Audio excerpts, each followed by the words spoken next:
ये विधानसभा के बाहर गेट के बाहर हम आपको दिखा रहे हैं तस्वीरें। जब गाड़ियां आई तो उन्हें रोकने की कोशिश की गई, लेकिन एक एक करके गाड़ी अंदर चली गई है। सुरक्षा के लिए जो सुरक्षा कर्मी यहाँ तैनात हैं वो सबको अपने सुरक्षा घेरे में लेकर अंदर उन्होंने पहुंचा दिया है, यानी सदन के अंदर वो पहुंच गए हैं। लेकिन अभी देखिए, अभी मुझे लगता है आपको ये बता दें कि लोग जो कार्यकर्ता है उन्हें बाहर रोका गया है और मीडिया को अंदर रखा गया है। उनको बाहर तक जाने की इजाजत नहीं दी जा रही है कि वहां पर जा पाए। एक बार हम कोशिश करके देखते हैं, लेकिन यहाँ लोगों से बात करना थोड़ा सा मुश्किल है क्योंकि गेट जो है वो बंद कर रखा है। हम कोशिश करते हैं नाराजगी क्या है और क्यों है और आखिर अपनी बात वो किन तक पहुंचाना चाहते हैं, ये हम देखने की कोशिश करते हैं, बात करने की कोशिश हम करेंगे। नाराजगी है लोगों में।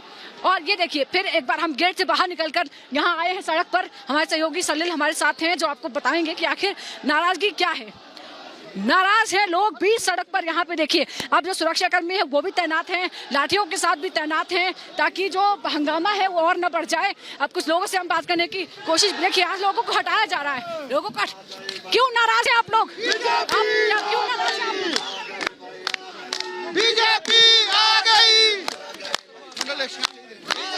आप लोग किसके समर्थन में हैं? आप लोग कांग्रेस से हैं, बीजेपी से हैं? आप लोग यहाँ जश्न कैसे मैम? आप लोग खुशी बीजेपी के कार्यकर्ता हैं। एक मिनट, अभी आप कैसे कह रहे हैं कि बीजेपी जी, आपको कैसे लग रहा है कि बीजेपी? देखिए ये सरकार जो है ये झूठ के इस पे टिकी थी। इनकी 10 गारंटियां, लोगों में आक्रोश है और ये सरकार की अपनी नाकामियां हैं जो ये आज इनका बहुत बड़ा फेलियर है। और हम ये जो हमारी प्रदेश की जनता है ये भी कांग्रेस कह रही है कि आप लोगों ने उनके लोगों को मैडम शरियाम गुंडागर्दी कर रहे हैं, विधायकों को रोक रहे हैं।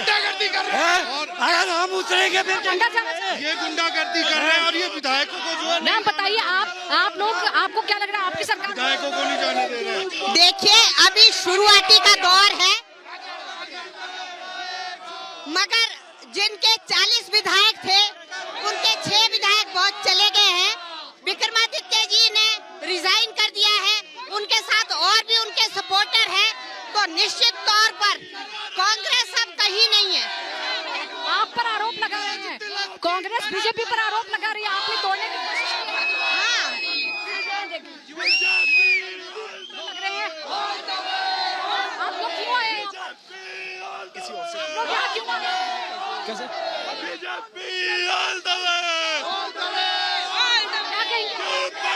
क्या कहेंगे?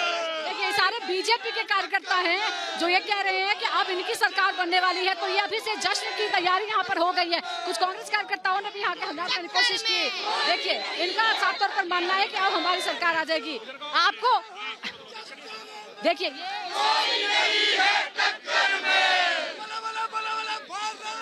यहाँ पर आए हैं जिनको उम्मीद, लेकिन आप पर आरोप लग रहा है, बीजेपी पर कांग्रेस आरोप लगा रही है कि आप लोग इस तरह से लोगों पर दबाव बनाते हैं, आप लोग पार्टी तोड़ने का काम करते हैं, दबाव बनाते हैं। ये कांग्रेस कह रही है। ये नहीं आरोप लगा रहे हैं, मगर विक्रमादित्य जी मंत्री हैं, वो यहीं थे, उन्होंने प्रेस कॉन्फ्रेंस की तो वो किसके दबाव में की? वो किसी का दबाव नहीं था, अंदर से त्रस्त है, सरकार अच्छी चल नहीं रही है। तो आज उनके अपने विधायक पिछले 1 साल से जब से सरकार आई है तब से नाखुश है, परंतु उन पे ध्यान ही नहीं दिया गया। पब्लिक का क्या ध्यान करेंगे जब अपने विधायक को नहीं समझ रहे हैं, तो फिर वो पब्लिक को कैसे? तो अपने लोगों से नाराजगी है। आप लोगों की सरकार कैसे बनेगी? बीजेपी की सरकार, आपके पास नंबर नहीं है, सरकार कैसे बनेगी? अभी सरकार के बारे में संगठन सोचेगा, अभी हमारा काम नहीं है सरकार बनाने का। तो लोगों को अब यहाँ से हटाया जा रहा है, लेकिन ये बीजेपी के कार्यकर्ता हैं जो उत्साहित हैं। मुझे उधर जाने दीजिए। बीजेपी के कार्यकर्ता उत्साहित हैं, उन्हें लग रहा है कि है और इसीलिए देखिए अब इन लोगों को यहाँ से हटाया जा रहा है। जय श्री राम के नारे लग रहे हैं और भगवा लहराने की बातें भी यहाँ पर की जा रही हैं। बिल्कुल सुजाता, हम आपके पास वापस लौटेंगे क्योंकि हलचल वहां लगातार तेज है, लेकिन इस बीच बड़ी जानकारी जो मिल रही, बड़ी खबर मिल रही है, पंचकुला से शिमला लौटे हैं कांग्रेस वक्त की बड़ी खबर आपको बता रहे हैं, विधानसभा में मौजूद 6 बागी एमएलए, 3 निर्दलीय एमएलए भी सदन में मौजूद हैं। हिमाचल में लगातार आपाधापी की स्थिति बनी हुई है।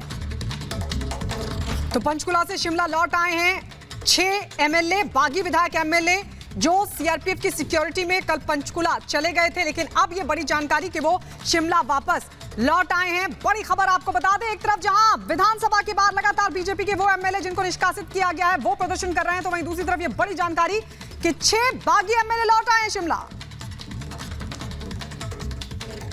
और एक और अहम खबर इस वक्त आपको बता दें, 15 विधायकों के निष्कासन पर बोले हैं हर्ष महाजन। हिमाचल में कांग्रेस सरकार गिर रही है, ये दावा कांग्रेस लगातार कर रही है। निष्कासन रणनीति का हिस्सा, कांग्रेस की कोशिशें नाकाम होंगी, ये भारतीय जनता पार्टी कह रही है। एमएलए के निष्कासन पर हर्ष महाजन कह रहे हैं, हर्ष महाजन जो कि कल ही राज्यसभा का चुनाव जीते हैं, और वो ये कह रहे हैं कि सरकार जा रही है। और इसके पहले हिमाचल प्रदेश के पूर्व मुख्यमंत्री भी ये बात कह चुके हैं। सरकार गिर रही है, ये प्रयास हो रहे हैं कि इनको थोड़ा सस्पेंड किया जाए, इनको कुछ ये किया जाए। डिले टैक्टिक्स होता है ना, यार विधानसभा में होता है कि आज ये सस्पेंड कर दिए, कल वो इधर आ जाएंगे, कल वो इधर। तो कांग्रेस यहाँ से डिसमेंटल हो चुकी है। अब ये जो भी कोशिश करेंगे वो नाकामयाब होगा। अब यहाँ भारतीय जनता पार्टी की सरकार बनेगी। तो ये आप हर्ष महाजन को सुन रहे थे। हर्ष महाजन जो कि कल ही राज्यसभा का चुनाव जीते हैं और क्रॉस वोटिंग से उन्होंने ये चुनाव जीता है। इस बीच लगातार जो सियासी हलचल है वो हिमाचल में देखने को मिल रही है। एक तरफ बीजेपी के जो विधायक हैं उनको निष्कासित कर दिया गया है सदन से, उनका प्रोटेस्ट लगातार जारी है। और इस बीच आपको बता दें कि हर्ष महाजन ने एक बार फिर से दावा किया है कि जो सरकार है वो अल्पमत में है। तो अभी जो हलचल तेज है वो हम आपको लगातार दिखा रहे हैं, क्योंकि हिमाचल में अभी जो इस तरह के हालात बने हुए हैं वो बता रहे हैं कि कभी भी अब एक तरह से खतरे के जो बादल मंडरा रहे हैं वो एक तरह से मुश्किल खड़ी कर सकते हैं हिमाचल सरकार के लिए, सुख सरकार के लिए इस वक्त। लेकिन आपको बताएं कि कैसे संकट में आ चुकी है, अल्पमत में आ चुकी है सरकार। आपके सामने जानकारी रख रहे हैं इससे जुड़ी हुई। देखिए, हिमाचल में कांग्रेस के जो 6 एमएलए हैं उन्होंने खुलकर बगावत कर ली है, अलग सुर अख्तियार कर लिया है। 6 एमएलए ने राज्यसभा चुनावों में क्रॉस वोट किया है, क्रॉस वोटिंग यानी कि वोट दूसरी पार्टी को कर दिया है। और हिमाचल में बहुमत के लिए 35 एमएलए की जो नंबर्स कहते हैं 35 एमएलए की जरूरत है, लेकिन मौजूदा स्थिति में कांग्रेस के पास सिर्फ और सिर्फ 34 विधायक है, यानी 1 विधायक की कमी है। लेकिन अगर आपको बताएं 3 निर्दलीय विधायक भी अगर बीजेपी के खेमे में आ जाएं तो बीजेपी के पास वो मैजिकल नंबर्स हो जाएंगे। देखिए, 25 विधायक कुल बीजेपी के पास इस वक्त है, बहुमत से 9 एमएलए की दूरी है बीजेपी के लिए। लेकिन अभी जो स्थिति है 6 एमएलए अगर वो मिला ले जो बागी हुए हैं क्रॉस वोटिंग जिन्होंने की है और 3 निर्दलीय मिल जाएं तो वो स्थिति आ जाएगी जहां भारतीय जनता पार्टी की सरकार यहां कोलिशन में बन सकती है। और इसी से जुड़ी बड़ी खबर बता रही है गायत्री।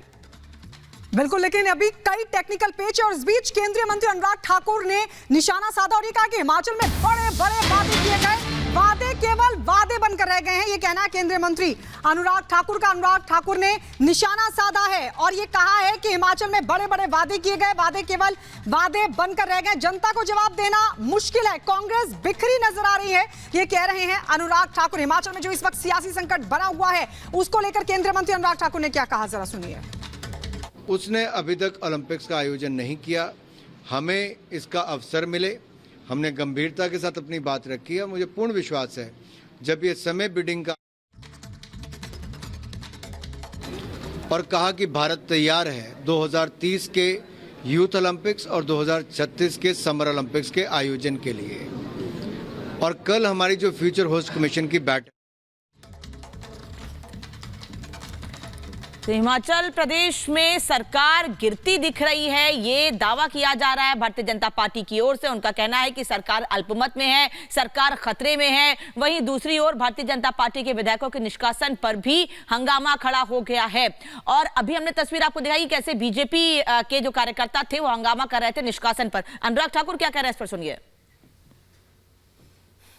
हिमाचल प्रदेश में बड़े बड़े वायदे करके और झूठे झूठे वायदे करके कांग्रेस की सरकार बनी और सरकार बनने के बाद वो वायदे पूरे नहीं हुए, कोई काम नहीं किया। कांग्रेस के अपने विधायकों को इतनी मुश्किल 1 साल के अंदर हो गई कि बड़े और झूठे वायदे करके जब आप